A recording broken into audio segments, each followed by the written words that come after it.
I call this meeting of the Decennial Committee on Local Government Efficiency to order. Will the clerk please call the roll? Barnes. Here. Delgado. Here. Fasella. Present. Friedman. Here. Gannett. Present. Hannon. Here. Nudo. Yes. Tanner Harold. Ula. Yes. Chaplin. Here. Quorum is present. Thank you. The next item is to approve our agenda. I would move that we approve the agenda as distributed in our board packet. Second? Okay. It's been moved and seconded that we approve the agenda as distributed in our packet. All those in favor, please say aye. Aye. Opposed, no. The motion carries. We have audience participation. Let's clarify audience participation for the Decennial For the Committee, Decennial Committee, not for the board meeting. Thank you for that.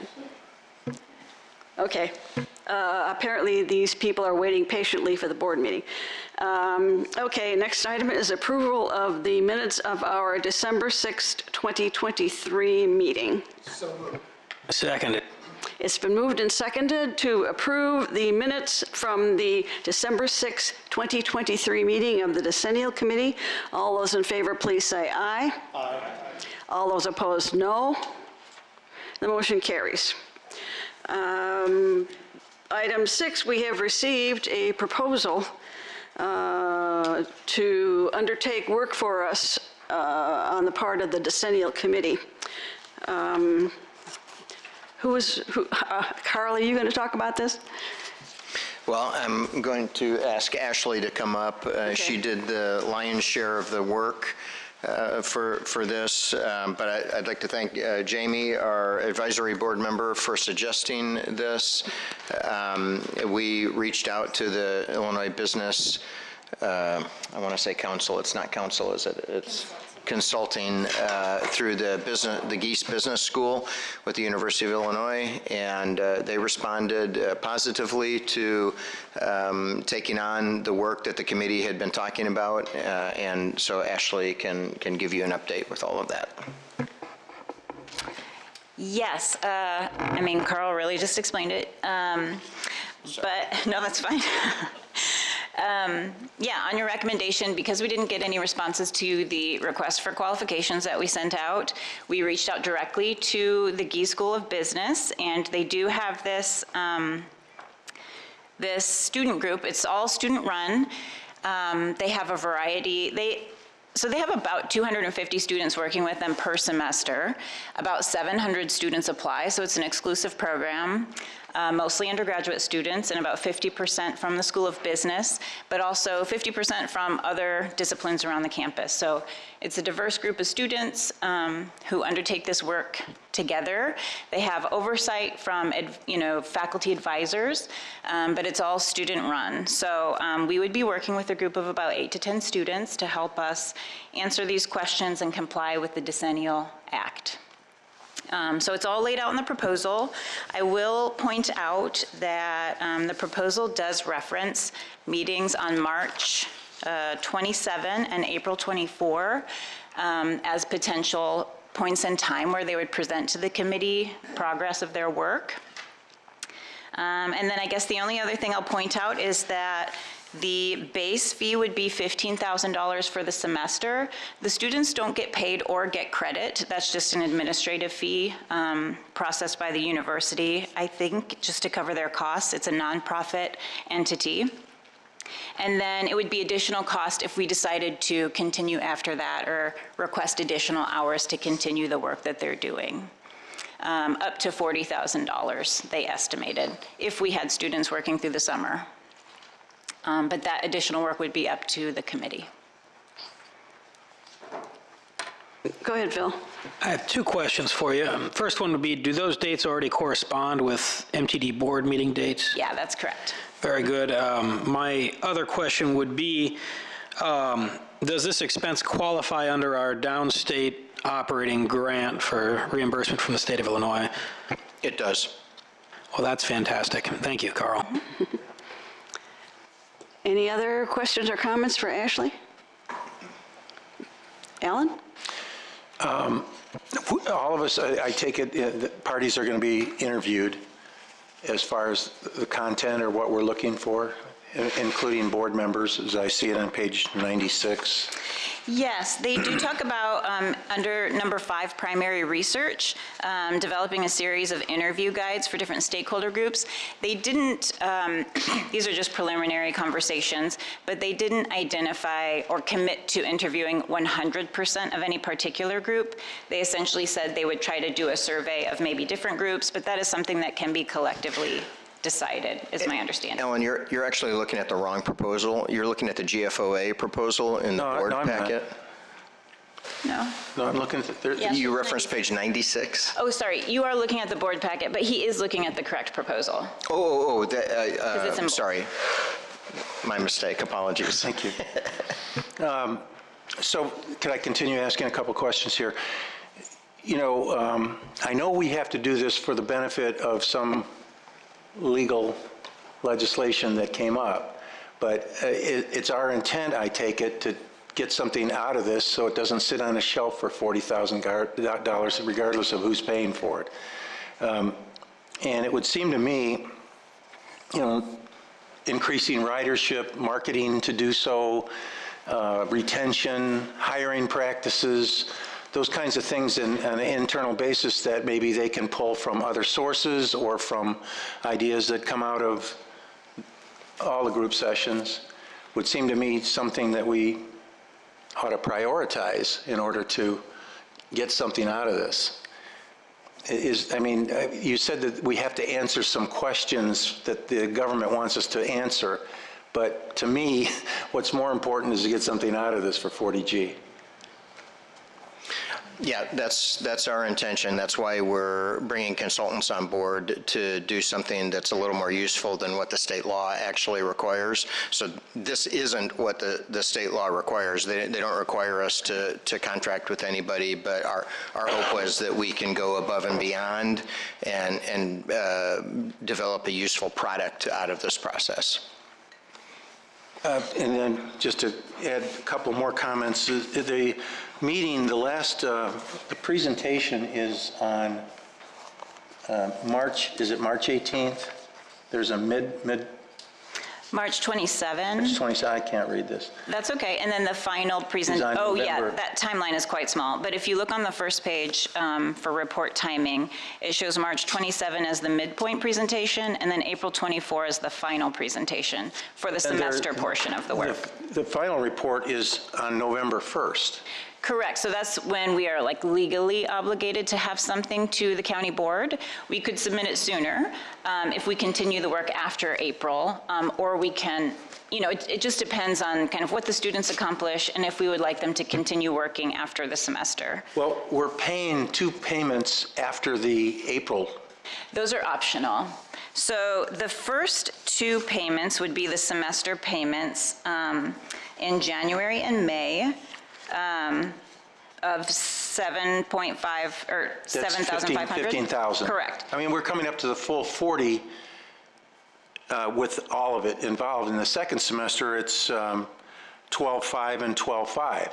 Right, so those are optional payments depending on whether we decide to engage them beyond this semester. So our intent is to spend 15,000 or 40,000?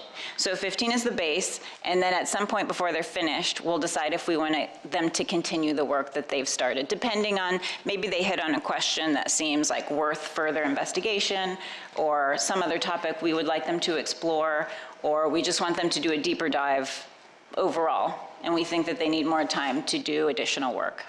So it kind of depends on how they progress and what we would like to see. If we do that to continue on beyond the 15,000, I would suggest we schedule a mid-course meeting again like we did in the first semester, so Yes.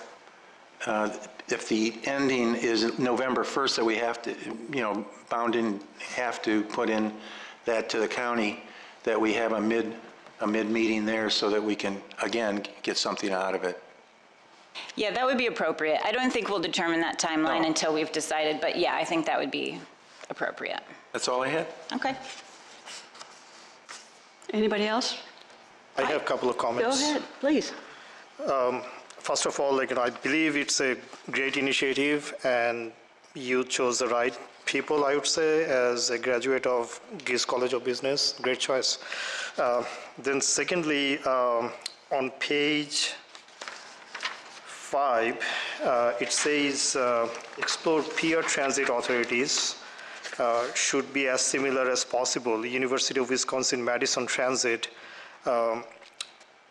is it based on discussion with CU-MTD, they selected University of Wisconsin-Madison?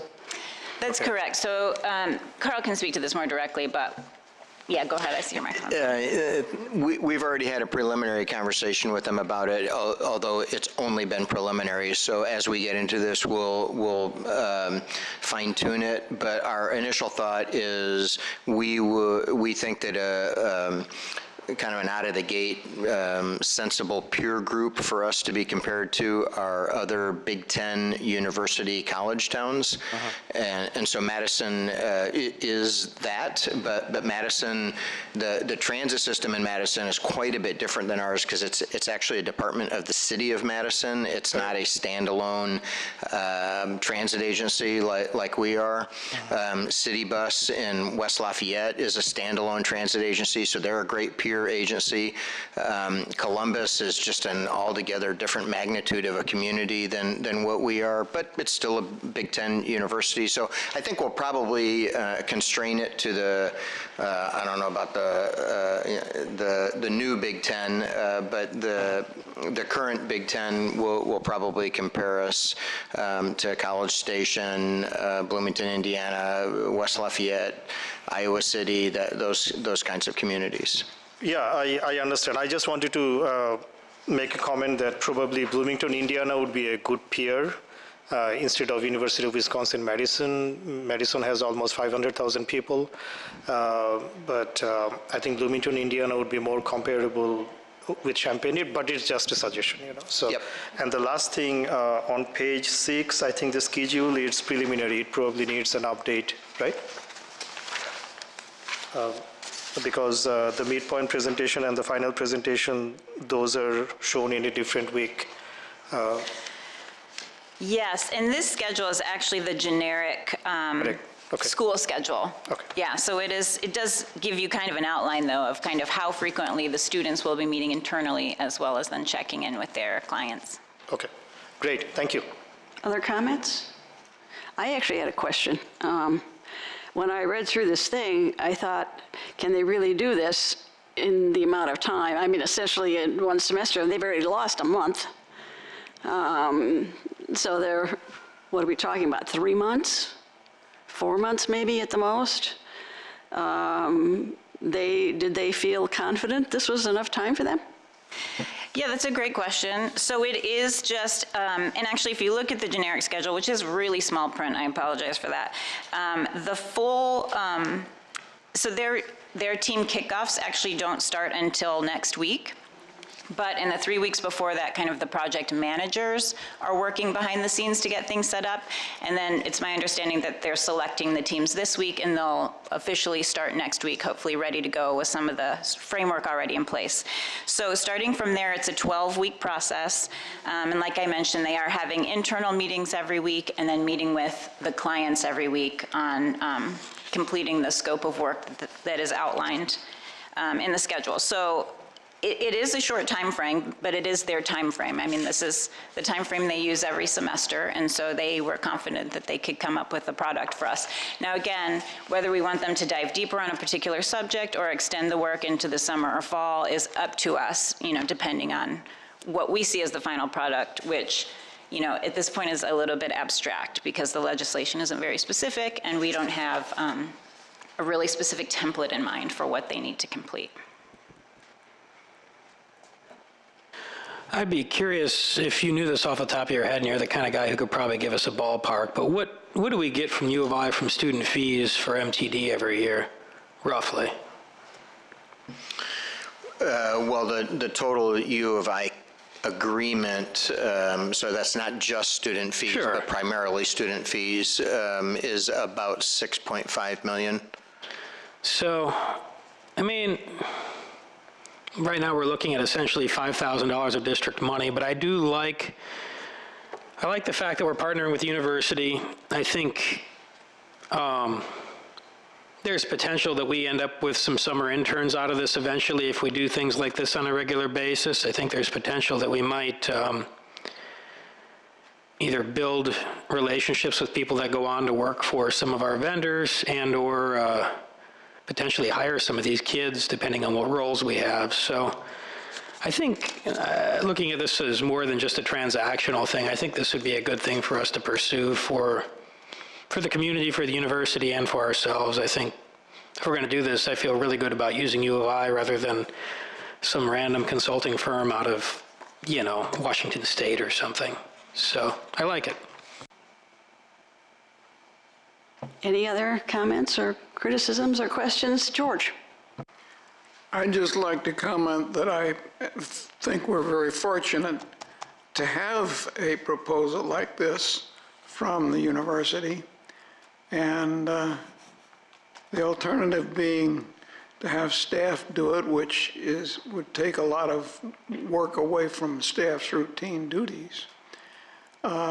So I'm very pleased to have this proposal from the university. Just wanted to add, apart from the experiential benefit of the students going through this process, is there any, maybe to Phil's point, is there any way that we can advocate that there's something that, undergraduate students are getting out of this experience? Not necessarily advocating that we increase the budget to accommodate stipends around our area or anything like that, but it's a large undertaking for undergraduates, and I think that they should, they deserve some sort of notoriety for it. So. That's a good question. I also was surprised that they don't get paid or get course credit for this. But this is a well-established program, and they volunteer to do this for the experience alone. That said, if we do decide to extend the work into the summer, theoretically, or ideally, one of the students from the group would then get paid over the summer. So if we do extend the work, it would be paid work at that point, if that helps kind of clarify that relationship at all. Makes sense, thanks. Anyone else? Well, it's my understanding of this that I'm sorry, Ms. Tanner.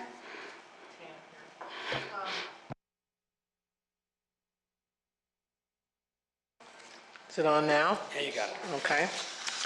Looking at page 4, I'm still trying to figure out exactly, and I know that it's so vague, what exactly we're looking for, but at the top paragraph, it says, it gives kind of the overarching question, operational efficiency, and then it says it must include, and it has a long list of things. I guess I go back to timing, and how will it be determined which ones of these will be focused on, because it seems to me to be an awfully big assignment to first narrow down exactly when accountability and efficiency, when you're looking at those areas, and then looking at those factors, powers, jurisdiction, ordinance, and so forth. How do you go about narrowing down and prioritizing which ones are most important in this process? Because if they're just starting now, and it said early in the project, MTD will determine which areas will be focused on, and I don't know if that's happened or not yet, but where would you go from there? It just seems to me still so broad, I'm having trouble kind of narrowing down how will we help them focus on what it is we really want them to look into or look for. That's a good question. So this language at the top does come straight from the legislation. So it's not necessarily, all of those things on the list won't necessarily apply to MTD. Mm-hmm. But it is a good point that the more specific we can be for the students, upfront, the easier it will be for them to narrow their focus and, accomplish some steps forward. And so that's a conversation we can start at this meeting if you have specific ideas. And that's a conversation that again, I don't know exactly how our meetings with the students will go, but that will be, among the first topics that we talk about. So at the very least, we have shared some basic information with them, the bylaws, the MTD organizational chart, some basic background information to get them started to at least become familiar with who we are and what we do. And then from there, I'm sure they will have questions and we can continue discussion. But again, if there are, particular ideas that people would like to talk about at this meeting, that is, of course, helpful. Well, just that information alone is helpful, knowing, because it's a very sought out, very highly esteemed part of the U of I, the College of Geese and Business, and giving them some background information would be a great starting point, because they're not necessarily familiar with Champaign-Urbana, MTD, any of these things. So that's extremely helpful. Thank you. Other comments, questions? No? I guess it's my understanding we don't do anything like vote. This is just a general discussion, and then at the board meeting, we will actually vote on whether we're going to award this contract or not. Is that correct? That's correct. The actual approval will be done by the MTD board. The regular board. Okay.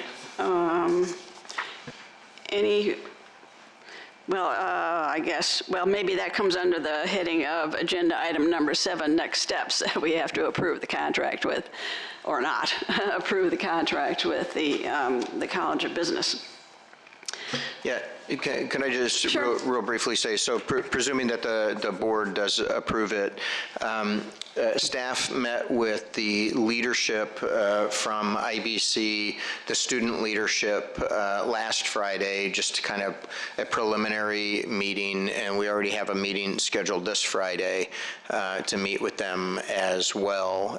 And so, and like Ashley referenced, we today actually kind of did a data dump on them and gave them a whole bunch of documents, including the state legislation that authorized the formation of the district, all that kind of stuff.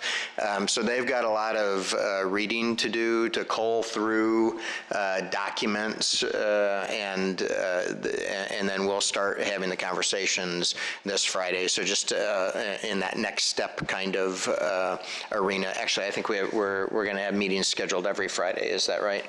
As we progress through this. We don't actually know who the team is or how many members will be on the team. So I don't know if it's 2 people or 20 people. I don't think it'll...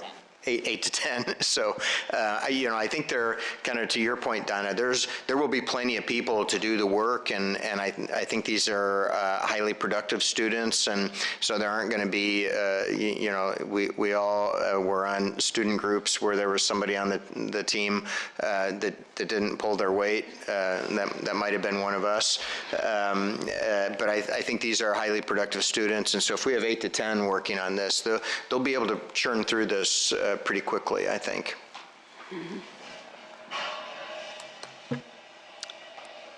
Anybody else? So I think our discussion is finished. Do we have a motion to adjourn? So moved. It's been moved and seconded that we adjourn this meeting of the Decennial Committee on Local Government Efficiency. All in favor, please say aye. Aye. Opposed? No. Motion carries. We're adjourned. Ashley just pointed out, we actually missed a step.